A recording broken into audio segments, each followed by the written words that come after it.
ચૂંટણીનો સમય ખૂબ નજીક આવી રહ્યો હોય ત્યારે એસઆઈઆરની પ્રક્રિયા હમણાં જ પૂરી થઈ. ખૂબ શાસકોએ અધિકારી ઉપર ખૂબ પ્રેશર કરી અને ક્યાંક ને ક્યાંક જે કોંગ્રેસ પ્રેરિત મતદારો છે એને ક્યાંક અટકાવવામાં, એનું ક્યાંક નામ કાઢવા માટે ખૂબ મહેનત કરી, પણ કોંગ્રેસનો એક કાર્યકર્તા, એનો આગેવાન ખૂબ મક્કમતાથી આ પદ્ધતિ સામે લડ્યો અને છેલ્લે સરકારે ઝૂકવું પડ્યું. એ પ્રક્રિયા પૂરા થયા પછી હવે ટૂંક સમયમાં જે 3 દિવસની જ વાર છે જે મહાનગરપાલિકાના કોર્પોરેટરો છે એની સમય મર્યાદા, ટર્મ મર્યાદા પૂરવાની, ત્યારે સરકાર છે, સરકાર ગમે ત્યારે ચૂંટણી આપી શકે, પણ કોંગ્રેસની જે ચૂંટણી લડવાની પદ્ધતિ છે એમાં આજ વખતે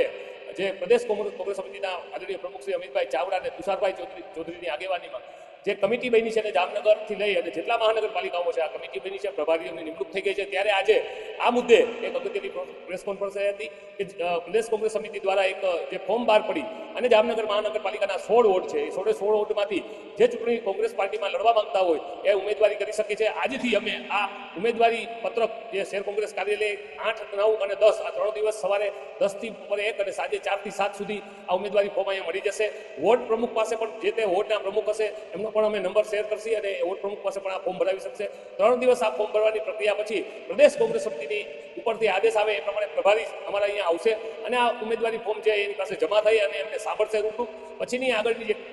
રણનીતિ છે પ્રદેશ કોંગ્રેસ સમિતિ દ્વારા જે કંઈ આગળ કરવામાં આવશે, કોંગ્રેસ પાર્ટી અહીંયા જામનગરમાં આપની સમક્ષ આપણે બોલાવી અને